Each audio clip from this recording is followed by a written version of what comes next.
बहुत ही इम्पॉर्टेंट चीज़ें मैं बताने जा रहा हूँ जो 9 सितंबर को एग्ज़ाम देने वाले students, plus at the same time उससे भी ज़्यादा एक इम्पॉर्टेंट चीज़ मैं आपको मेंशन करूँगा कि अगर आपका जो एग्ज़ाम है वो सितंबर के बाद अक्टूबर मंथ में है या फिर नवंबर मंथ में है, तो प्रॉपर क्लासेस जो कि प्रेडिक्शंस बेस्ड होती हैं। देखिए ध्यान रखिए, जो मैं एक आधी वीडियो जैसे बनाते हैं ना, अभी मैं 9 सितंबर की एक दो और वीडियोस बनाऊंगा, बहुत इंपॉर्टेंट चीज़ें बतानी है, इनको समझ कर जाना। ओके, सिर्फ ऐसे मत देखना किस टाइप के एसेस आएंगे, मैं आपको साथ ही में डिटेल्स भी बताऊंगा। इससे पहले मैंने ये बताए थे 26 अगस्त के लिए ये वाले दो एसेस ज़्यादा आपके लिए इंपॉर्टेंट रहेंगे, और एयर ट्रैवलिंग के ऊपर ही ऐसे आया था आपका। सो दैट्स वाई जो भी चीज़ें आपको समझाई जा रही हैं वो बहुत ज़्यादा सोच समझ कर बताई जा रही हैं, और मैं और भी बताऊंगा। अभी 9 सितंबर से पहले काफ़ी वीडियोस आने वाली हैं, तो मेक श्योर रीडिंग की भी वीडियोस आने वाली हैं, किस टाइप का लेवल रहेगा, डिफ़िकल्टी लेवल, सारा कुछ अभी आगे मैं बताऊंगा, एक दो दिन में वो वीडियो आएगी। और साथ ही में आपको पता है कि जो सितंबर का मंथ होता है वो थोड़ा सा डिफ़िकल्ट क्यों होता है, क्योंकि स्पीकिंग वाला जो पार्ट रहता है, स्पीकिंग सेशन वाला जो पार्ट रहता है, उसमें ना जो क्यू कार्ड चेंज होते हैं, तो उसके लिए भी इंस्टाग्राम के ऊपर आप जाएं, वहाँ पर मैं नहीं कहूँगा फॉलो करें, बट इसको बस ध्यान में रखें। मेरे पास जैसे कोई न्यू क्यू कार्ड आएगा मैं उसको अपडेट करता रहूँगा। सो 10 सितंबर से पहले पहले जिनका भी एग्ज़ाम होगा उनको ये फ़ायदा होता रहेगा, न्यू क्यू कार्ड्स के बारे में जानकारी मिलती रहेगी। और अगर आपको भी कोई क्यू कार्ड आए तो वहाँ पर आप मुझे अर्शप्रीत वन एंड ओनली यहाँ पर आप मुझे इंस्टाग्राम के ऊपर भेज सकते हो, और ताकि मैं बाकी स्टूडेंट्स के साथ उसको शेयर कर सकूँ। So this video specially for 9 September exam, but बाकी स्टूडेंट जिनका अक्टूबर में या नवंबर में है, तो नेक्स्ट सेशन जो 15 सितंबर को शुरू होने वाला है, तो प्रॉपर्ली उसकी बुकिंग शुरू हो चुकी है, तो मेक श्योर उसका फ़ायदा लें। सो अभी जो प्रेडिक्शंस चल रही हैं, देखिए कुछ ऐसे आपको ना बार बार मिलेंगे। मैंने पहले भी कहा था 26 अगस्त के एग्ज़ाम में कि वर्क रिलेटेड, जैसे कि होम हो गया, ऑनलाइन हो गया, ये सारी चीज़ें आपके लिए एप्लीकेबल रहेंगी। और सिमिलरली ट्रैवलिंग वाला, तो आपको ट्रैवलिंग वाला एयर ट्रैवल के ऊपर ही ऐसे आया था। ओके, तो थोड़ा सा ना ध्यान दें, मैं क्या कहना चाहता हूँ। मैं कभी भी ऐसे नहीं बताऊंगा कि यही ऐसे आएगा, मैं आपको बताऊंगा ट्रेंड, और उससे ऐसे आने के चांसेस बहुत ज़्यादा होते हैं। फॉर एग्जांपल क्या होता है, अभी के लिए जो आपको मैं 9 सितंबर के लिए प्रेडिक्शंस के बेसिस पर दे रहा हूँ, developing and under develop nations के ऊपर टॉपिक आ रहे हैं कि अंडर डेवलप नेशंस को क्या हो सकता है, डेवलपिंग नेशंस क्या हो सकता है। तो इसका मतलब ये नहीं है कि अंडर डेवलप्ड वर्ल्ड वहाँ पर आए। फॉर एग्जांपल ये देखिए, पॉवर्टी, ये अंडर डेवलपिंग और अंडर डेवलप नेशंस में आ जाता है। एम्प्लॉयमेंट का इशू, ये again developing Nations under develop Nations की कैटेगरी में आ जाता है। तो नॉर्मल तौर पर तो मैं साथ में आपको एग्जांपल भी दे रहा हूँ, जैसे the best way to reduce poverty in developing countries is by giving up to 6 years of free education so that they can at least read, write and use numbers. To what extent do you agree or disagree? So इन्होंने लिखा हुआ है कि जो developing Nations है, developing countries हैं, उनमें लोगों को 6 years ऑफ फ्री एजुकेशन देनी चाहिए, ओके, गरीबी को ख़त्म करने के लिए। तो पॉइंट्स को भी साथ में लेकर चलें। अगर आपको पॉइंट्स नहीं आते then again this is going to be difficult. So developing और अंडर डेवलप नेशंस के ऊपर आजकल एसेस आ रहे हैं, और सितंबर मंथ क्या अक्टूबर मंथ में भी ये चीज़ एप्लीकेबल रहेगी।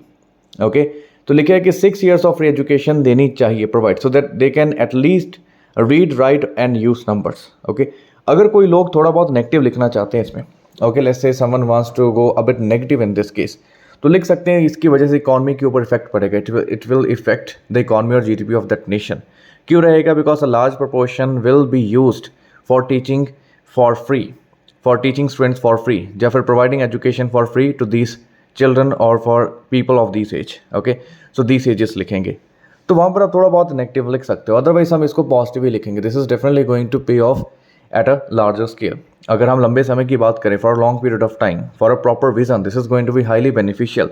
आल्दो थोड़ा बहुत हमें खर्चा करना पड़ेगा, although the governments will have to put some amount of money in the beginning, they may have to experience some kind of instability in the economy because they are putting some money into that, but over the period of time, क्योंकि लोग पढ़े लिखे हो जाएंगे, people will be educated, so over the period of time they will start getting jobs, they will start producing jobs।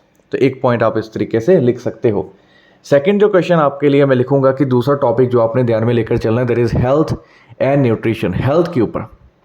Okay, अभी health के ऊपर nutrition, मैंने यहाँ पर न्यूट्रिशन क्यों लिखा, तो वो न्यूट्रिशन उसकी कैटेगरी है।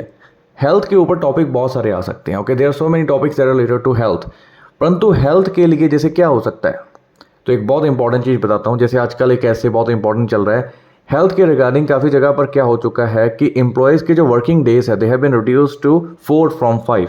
सो वर्किंग डेज जो है वो 4 कर दिए गए हैं 5 की बजाय। तो दिखने में वो एम्प्लॉयमेंट के ऊपर नहीं, but that question is related to health, लोगों की हेल्थ के ऊपर, अपने हेल्थ के ऊपर फोकस कर सकें, वो भी एक पॉइंट वहाँ पर बनता है। सिमिलरली मैंने आपको जैसे हेल्थ लिखा, हेल्थ में न्यूट्रिशन आ जाता है। Best way to reduce poverty in developing countries, okay ये मैंने गलत लिख दिया, एक सेकेंड रुकिए। एक्चुअली में क्वेश्चन क्या था कि जो रेस्टोरेंट्स हैं they should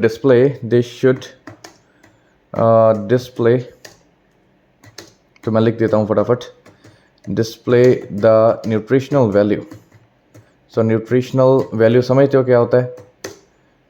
value of the product that they offer. तो न्यूट्रिशन वैल्यू जो है उसको लोगों को ऑफर करनी चाहिए। ये ऐसे मेरा ऑलरेडी इंस्टाग्राम के ऊपर रखा हुआ है, इंस्टाग्राम के ऊपर मैं रेगुलरली अपडेट भी करता रहता हूँ कि केवल ऐसे कर लो, साथ ही में उसके जो है पॉइंट्स बताता रहता हूँ।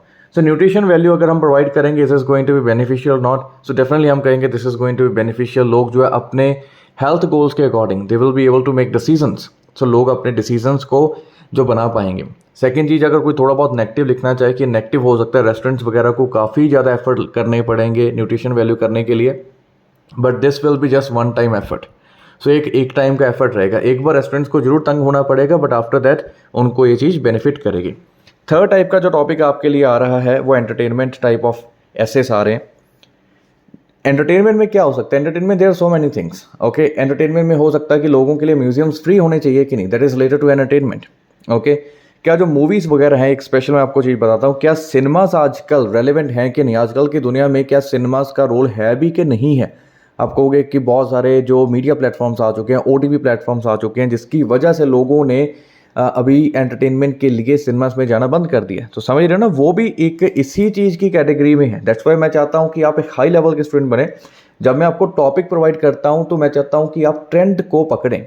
School should use films, computers and games instead of books, तो एजुकेशन के ऊपर आ रहा है ये वाला टॉपिक, एजुकेशन में भी आ रहा है, but at the same time digital media और एंटरटेनमेंट के ऊपर भी आ रहा है।